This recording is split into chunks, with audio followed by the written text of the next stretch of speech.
Hey guys, Brent Boyer again from Adam. So I wanted to talk today about spousal support, also known as alimony, and taxes, and how this all works. So there's been a change in the tax laws, not terribly recent, but it's still something that feels pretty new to people, especially to clients who would have no reason to really worry about this until they find themselves in the middle of a divorce or having divorced, maybe need to come back and get spousal support or alimony modified. So what's going on here is the end of 2018, so beginning January of 2019, this Tax Reform Act was passed, and it did a lot of things and changed a lot of things, but what it changed that I want to talk about today is the deductibility of spousal support or alimony. So as of 2019, going forward, any payments of alimony, spousal support, any new agreements, court orders, judgments of divorce, whatever it might be, to pay those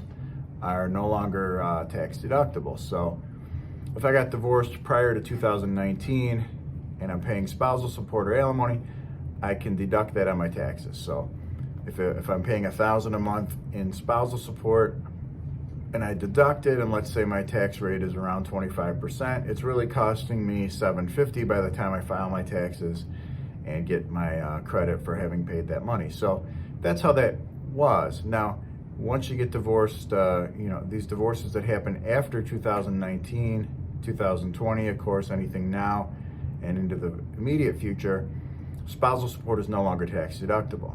So it really has become like child support, and I'm always saying spousal support is really like child support for adults. Well, after the modification in the Tax Reform Act, now it definitely is like child support for adults. Child support's not tax deductible. Spousal support is also not tax deductible. So if I'm paying $1,000 a month for spousal support, it's costing me $1,000 a month. If I'm paying $1,000 a month for child support, it costs me $1,000 a month. Same thing, there's no deduction, there's no benefit, there's nothing I get out of that. So something to be aware of when you're negotiating and reaching an agreement and figuring things out.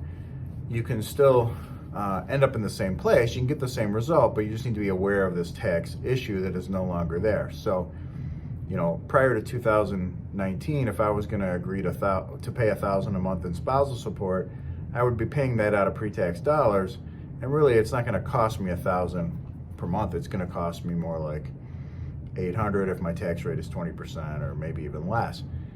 Whereas if I was paying $1,000 a month in child support, it would cost me $1,000 a month.